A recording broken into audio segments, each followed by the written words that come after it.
Assalamualaikum warahmatullahi wabarakatuh. Pada kesempatan kali ini, kami akan mempresentasikan proposal penelitian kami yang berjudul Biofiksasi CO2 oleh mikroalga Spirulina sp dalam upaya pemurnian biogas. Kelompok kami terdiri dari Zulfian Halid, saya sendiri Dwi Nurafni, Dafati Ezat Adikara, dan Muhammad Taufik Hidayat. Latar belakang dari penelitian ini adalah penggunaan energi di Indonesia terus meningkat setiap tahunnya. Hal ini tentunya menjadi concern bagi pemerintah. Pasalnya, sumber produksi energi di Indonesia masih didominasi oleh sumber daya alam yang tidak dapat diperbaharui. Saat ini Indonesia sedang dalam proses menuju penggunaan sumber daya alam yang dapat diperbaharui atau yang kita kenal dengan istilah renewable energy. Salah satu renewable energy yang tengah dikembangkan di Indonesia adalah biogas. Biogas sendiri merupakan sebuah gas yang diproduksi dari sampah biomasa, di mana di dalam biogas ini terkandung gas metan, gas karbon dioksida, dan gas-gas lainnya. Permasalahannya adalah kadar CO2 di dalam biogas ini cukup tinggi, di mana keberadaan CO2 ini dapat menurunkan nilai kalor dari biogas. Maka dari itu, perlu dilakukan pemurnian biogas untuk mengurangi kadar CO2 sehingga dapat menaikkan nilai kalornya. Salah satu alternatif dalam upaya pemurnian biogas adalah dengan cara absorpsi melalui mikroalga, yakni spesies spirulina, di mana aktivitas dari spirulina ini dapat menyerap karbon dioksida pada biogas.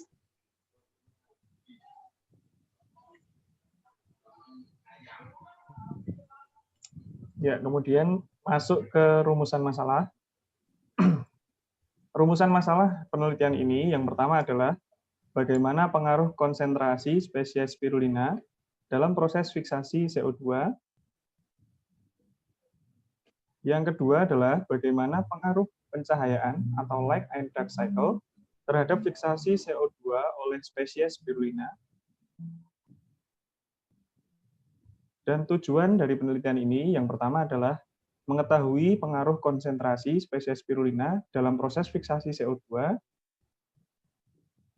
Yang kedua adalah mengetahui pengaruh pencahayaan atau light and dark cycle terhadap fiksasi CO2 oleh spesies spirulina. Lanjut ke tinjauan pustaka. Yang pertama ada biogas. Biogas sendiri merupakan salah satu suatu energi alternatif terbarukan. Biogas adalah hasil proses biologis atau anaerobic digester CH4, CO2, H2O, dan gas-gas lain. Terdapat dua proses penguraian material organik. Yang pertama adalah hidrolisis, dan yang kedua ada asidifikasi. Kemudian yang kedua adalah komposisi biogas. Komposisi biogas tergantung pada proses asal anaerobik, sehingga membuat komposisinya bervariasi. Pada umumnya, sebagian besar terdiri dari CH4 dan CO2, sedangkan kandungan H2S, NH3, dan N2 sangatlah kecil. Pemurnian biogas dapat dilakukan dengan perlakuan sebagai berikut. Yang pertama, menghilangkan H2S, yang kedua, menghilangkan CO2, dan yang ketiga, menghilangkan H2O. Yang ketiga, mikroalga adalah mikroorganisme fotosintetik yang memiliki kemampuan menggunakan sinar matahari serta karbon dioksida untuk reproduksi sel-sel tubuhnya dan menghasilkan biomasa, juga menciptakan sekitar 50% oksigen yang terdapat di atmosfer. Kemampuan tersebut digunakan juga untuk menyerap karbon dioksida di dalam biogas. Yang keempat, spirulina.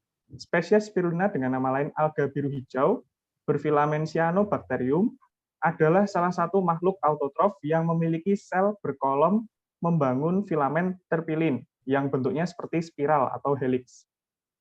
Proses fotosintesis pada spesies spirulina menghasilkan energi kimia dalam bentuk karbohidrat dari energi matahari. Spesies spirulina merupakan salah satu mikroalga dengan waktu panen yang sangat singkat.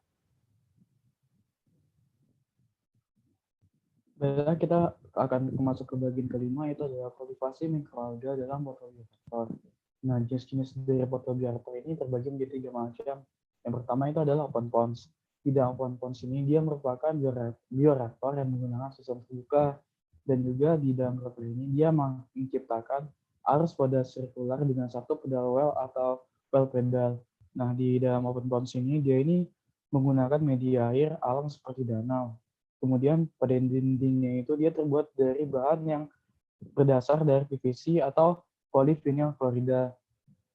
Kemudian yang kedua yaitu adalah flat photobioreaktor. Pada bioreaktor ini dia menggunakan sistem tertutup. Kelebihan dari flat photobioreaktor ini dia memiliki surface area yang besar, dan juga dia ini memiliki efisiensi fotosintesis yang tinggi, namun akumulasi di flat photobioreaktor ini relatif rendah. Kemudian masuk ke tubular photobioreaktor.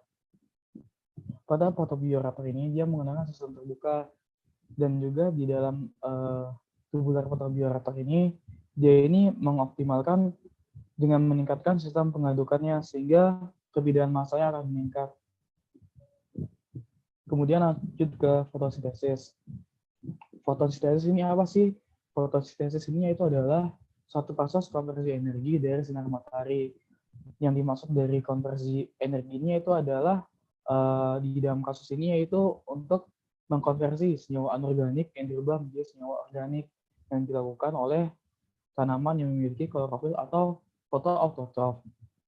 Kemudian proses konversi ini terbagi menjadi 2 tahap, yaitu ada reaksi terang dan juga reaksi gelap. Di dalam reaksi terang ini dia akan menghasilkan NADPH2 dan ATP, sedangkan untuk yang reaksi gelap dari hasil terang tersebut yaitu NADPH2 dan ATP ini akan menjadi karbon dioksida akan menjadi karbohidrat. Nah, bedanya reaksi terang dan reaksi gelap ini, reaksi terang ini dia terjadi di dalam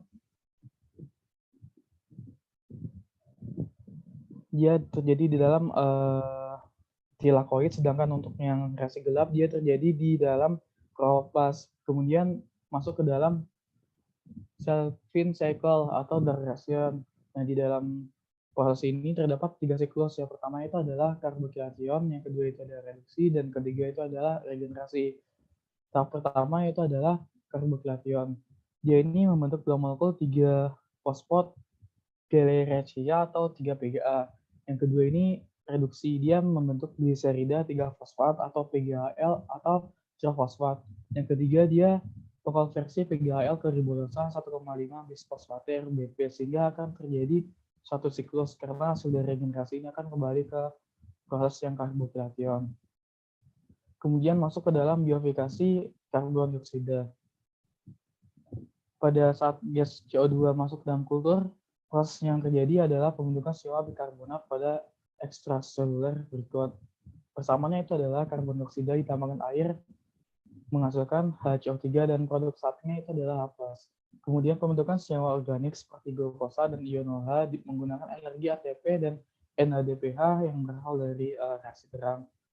Dan reaksi ini itu adalah H2O ditambah HCO3 ditambahkan ATP dan NADPH menghasilkan CH2O, O2, dan OH.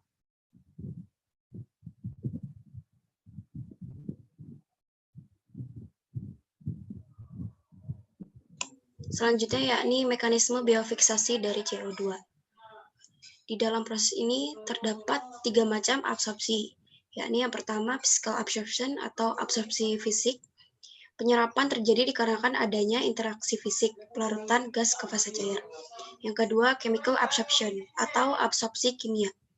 Absorpsi ini di mana gas terlarut di dalam larutan penyerap disertai dengan adanya reaksi kimia. Kemudian yang ketiga, biological absorption atau absorpsi biologi. Kemampuan mikroalga untuk berfotosintesis seperti halnya tumbuhan darat lainnya dapat dimanfaatkan untuk menyerap karbon dioksida. Sebagaimana reaksi fotosintesis, 6 molekul karbon dioksida bereaksi dengan 6 molekul air akan menghasilkan 1 molekul glukosa dan 6 molekul oksigen. Berdasarkan persamaan reaksi tersebut, dapat disimpulkan bahwa jumlah karbon dioksida yang dipakai mikroalga untuk proses fotosintesis sebanding dengan jumlah glukosa yang dihasilkan. Alasan utama pemilihan mikroalga karena meskipun jumlah biomasa mikroalga hanya 0,05% biomasa tumbuhan darat, namun jumlah karbon yang dapat digunakan dalam proses fotosintesis sama dengan jumlah C yang difiksasi oleh tumbuhan darat.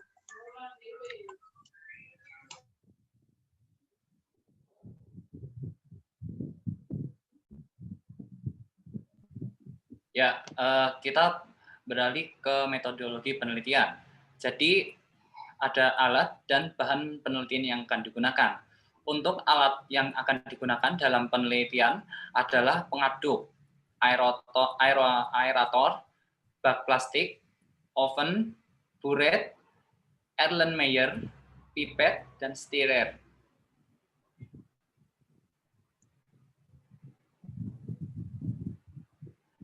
Kemudian bahan utama yang digunakan yaitu berupa bahan baku, yaitu adalah spesies spirulina, gas karbon dioksida, dan N2. Ada bahan kultivasi yang akan kita gunakan, yaitu adalah NaHCO3, urea, TSP-ZA, FeCl3, vitamin B12, garam, dan MET. Untuk bahan analisisnya berupa natrium oksida, MO, aquades, dan air tawas. Kemudian kita masuk ke rangkaian alat percobaan. Nah, pertama itu kita tuh mau masukin mikroalga inlet itu yang dari tabung yang nomor 12 itu dimasuk, kemudian akan disuplai gas N2 dan CO2 dari tabung 1 dan 2, kemudian diatur flow rate-nya itu dari 3 dan 4 yang akan bisa dilihat pada kolom yang warna 5 dan 6. Kemudian setelah disuplai mikroalga ini akan masuk ke fotobioreaktor yang di sini itu dia menggunakan yang versi tubular. Kemudian dia akan terkena cahaya dari lampu TL dan daya itu yaitu adalah 20 watt dan jumlahnya itu adalah 4 buah. Kemudian dari hasilnya itu akan masuk ke sampel yaitu dikeluar dari ke-13 dan mikroalga ini akan dibuang pada kolom yang 9.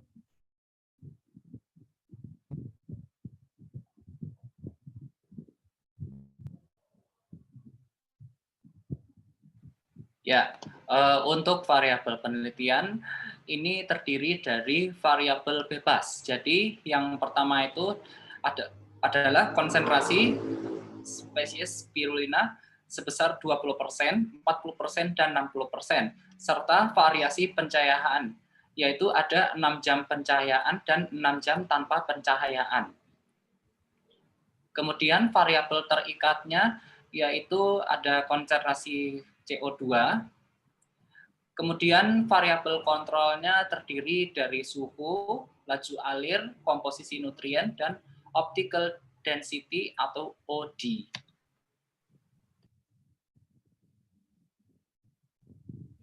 Baik, beranjak ke diagram alir proses.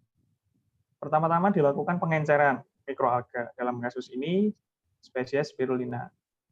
Selanjutnya, melakukan proses kultivasi mikroalga dengan penambahan nutrien berupa NaHCO3, urea, TSP, ZA, FeCl3, vitamin B12, dan garam. Kemudian masuk ke tahap preparasi, yakni mengecek OD atau optical density sebesar 0,2. Kemudian memasukkan mikroalga ke dalam reaktor sampai penuh. Setelah itu, mengatur laju alir dan konsentrasi CO2 sebesar 30% dengan laju alir 0, liter per menit. Selepas itu, sampel dapat diambil setiap hari selama 7 hari, sembari menganalisis kadar CO2 dengan metode titrasi. Kemudian mengulangi percobaan yang sama untuk konsentrasi spesies spirulina yang berbeda. Ya, demikian presentasi proposal penelitian dari kelompok kami. Sekiranya cukup. Terima kasih dan wassalamualaikum warahmatullahi wabarakatuh.